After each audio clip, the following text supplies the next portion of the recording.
everybody. Good morning. It is July 19th, 2002, and we're at our Sintropic operation here at Los Arboleros Farm at the Regeneration Field Institute in Chone, Ecuador. We're checking up on progress to see how everything is growing here in the tree line, and we're observing the growth of a eucalyptus here. Some of the eucalyptus we had to replant, but this is one of the original ones we planted. And this one is probably about 3.5 meters tall at this point. Around the base of it, we can observe the consortium coming in of pechiche, which is a local little black fruit around here that a lot of birds eat. We have a guava or inga, or ice cream bean as it's called in different parts of the world. And then right next to it, 1.5 meters away, we have a banana that has underneath it a pachaco or Mexican fern tree.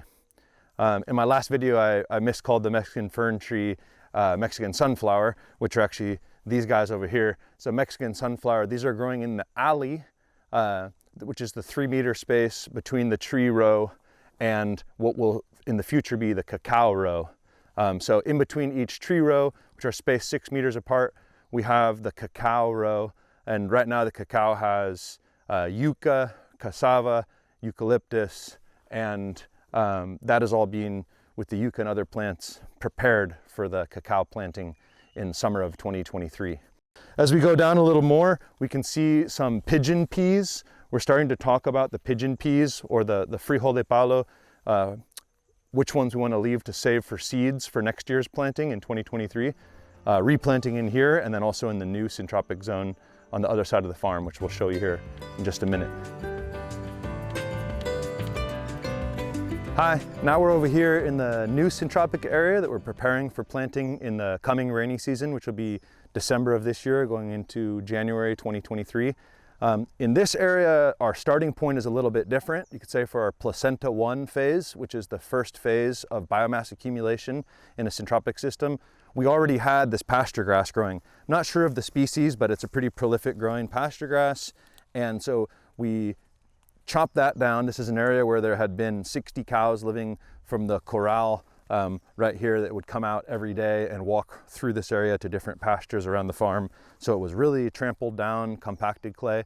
But now the pasture grass has been growing here with no cows, just our 1 horse for the past 5 years. And so the ground has softened up a little bit, having had the chance to rest. But we chopped down all that grass, and then we formed mulch lines every 7 meters. And then in the middle between each tree row, we have yucca planted, or cassava. And so this is going to be doing a great job for us breaking up the soil. As we're going into the dry season, that's already growing well, and its roots should start getting down to the receding moisture and be able to grow well without irrigation.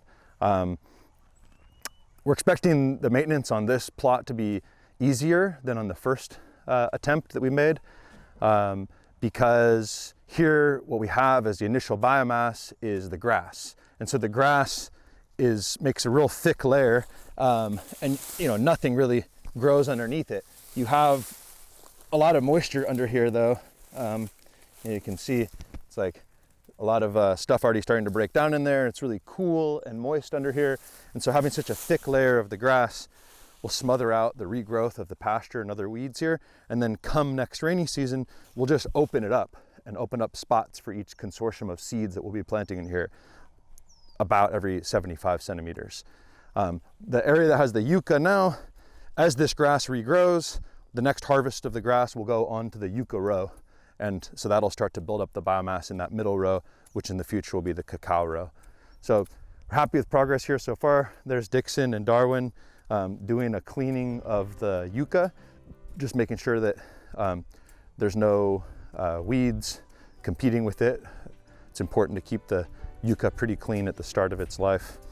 But yeah, stay tuned for more updates on what's happening here in our second Sintropic system. This one is about 0.8 hectares.